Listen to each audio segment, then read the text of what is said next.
أعوذ بالله من الشيطان الرجيم. بسم الله الرحمن الرحيم. نحمده ونصلي ونسلم على رسوله الكريم. أما بعد. InsyaAllah kita sambung bacaan daripada kitab Al-Ahadis Al-Muntakhabah pada bab solat. Sekarang kita berada pada ayat-ayat Al-Quran yang dibawakan oleh pengarang untuk memulakan bab solat ini. Ayat yang seterusnya. Qala Allah Ta'ala,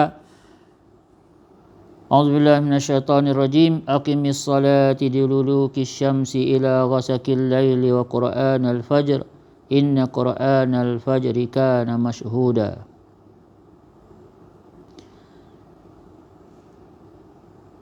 Yang bermaksud, dirikanlah olehmu, yakni wahai Muhammad, solat ketika gelincir matahari hingga waktu gelap malam. Yakni solat zuhur, asar, maghrib dan isyak. Dan dirikanlah juga solat subuh.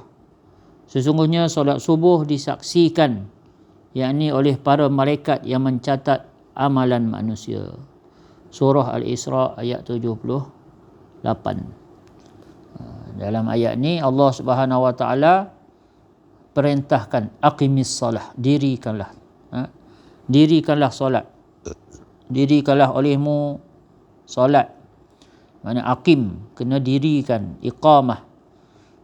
Allah Ta'ala tidak sekadar kata bersembahyanglah kamu, tetapi Allah Ta'ala kata dirikanlah solat. Jadi antara ciri-ciri diri solat ni ialah pertama dia jaga waktu dia.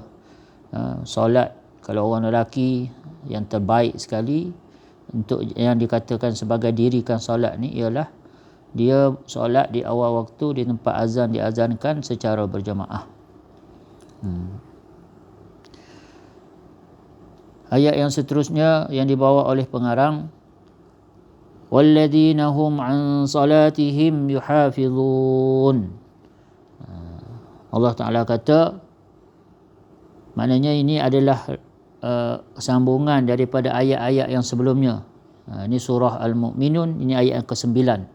Maknanya Allah Ta'ala menyenaraikan sifat-sifat orang mukmin yang berjaya.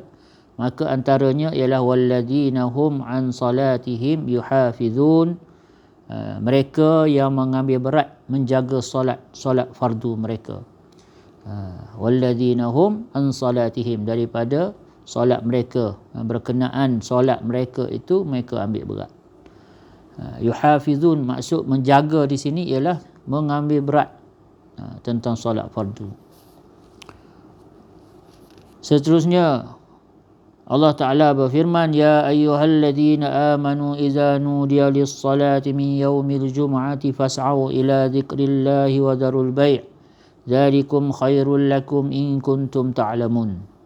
Wahai orang yang beriman, apabila diserukan azan untuk mengerjakan solat pada hari Jumaat, maka bersegeralah kamu pergi ke masjid untuk mengingati Allah Subhanahu Wa Taala, yakni dengan mendengar khutbah dan mengerjakan solat Jumaat, dan tinggalkanlah berjual beli dan juga serta urusan-urusan dunia yang lain pada saat itu.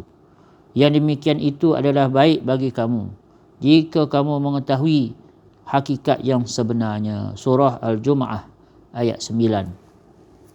Jadi dalam ayat ini Allah Subhanahu Wa Taala memberikan penegasan, apabila diserukan solat, terutamanya solat Jumaat ini, kita kena buat secara berjemaah. Satu-satunya solat yang diperintahkan mesti secara berjemaah. Tujuan dia ialah untuk ingat pada Allah Subhanahu Wa Taala. Jadi inilah Allah Subhanahu Wa Taala bagi tahu pada masa tu apa sahaja jual beli ke apa sahaja urusan tidak dibenarkan. Jadi sebab tu dalam fiqh pun mengatakan berjual beli semasa azan Jumaat, hari Jumaat ni, bagi orang lelaki yang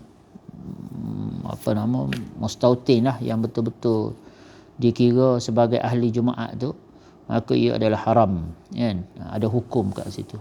Jadi inilah 3 ayat Al-Quran yang dibawa oleh pengarang sebagai memukaddimahkan kepada bab solat ini. Semoga Allah SWT bagi taufik untuk kita faham perkara ni, kita dapat bawa dalam kehidupan kita dan kita dapat sampaikan pada saudara kita yang lain, insya-Allah. A'udzubillahi minasyaitonirrajim. Bismillahirrahmanirrahim. Alhamdulillahi rabbil alamin. Allahumma salli ala sayyidina Muhammad wa ala alihi wa sahbihi ajma'in. Allahumma ya hayyu ya qayyum, ya hayyu ya qayyum birahmatika nastaghits. Aslih lana sya'nana kullah. Aslih lana sya'nana kullah. Aslih lana sya'nana kullah. Wa la takilna ila anfusina tarfata 'ain innaka 'ala kulli syai'in qadir. Allahumma ya awwalal awwalin, ya akhiral akhirin, ya rahimal masakin. Allahumma ya Allah, ya Tuhan kami, Engkaulah Tuhan, tiada Tuhan melainkan Engkau ya Allah. Wahai Allah, sungguhnya kami adalah hamba-hamba-Mu dan ilmu-Mu mengetahui meliputi segala gerak-geri kami ya Allah. Setiap apa yang terlintas dalam fikiran kami, dalam hati kami ya Allah. Wahai Allah, ya Tuhan kami, maka kami memohon padamu dengan kasih sayang-Mu ya Allah, demi ilmu-Mu yang meliputi segala sesuatu dan demi rahmat-Mu yang mengantasi murka-Mu ya Allah. Wahai Allah, ampunlah segala dosa-dosa kami ya Allah. Ampunlah segala dosa-dosa kami ya Allah. Maafkanlah segala salah silap kami ya Allah. Cuailah leka kami ya Allah. Wahai Allah, berilah kami kekuatan, berilah taufik dan hidayah yang sempurna untuk kami jaga solat kami ya Allah. Kami sungguh-sungguh dapat jaga solat kami macam mana para sahabat-Mu telah jaga, sahabat Rasul-Mu sallallahu alaihi wasallam telah dapat usahakan atas solat mereka ya Allah. Wahai Allah, sungguhnya kami umat akhir zaman, hujung akhir zaman ya Allah. Wahai Allah, kami nak usaha atas diri kami, iman kami, amal kami, solat kami ya Allah. Bantulah kami, letaklah kami dalam suasana yang akan bantu kami untuk memperkukuhkan diri kami, usaha atas iman dan amal kami ini ya Allah. Rabbana la tuzigh qulubana ba'da idh hadaitana wa hab lana min ladunka rahmah innaka antal wahhab. Rabbana atina fid dunya hasanah wa fil akhirati hasanatan wa qina adzaban nar. Sallallahu ala sayyidina Muhammad wa ala alihi wa sahbihi wasallam. Subhana rabbika rabbil izzati amma yasifun wa salamun alal mursalin walhamdulillahi rabbil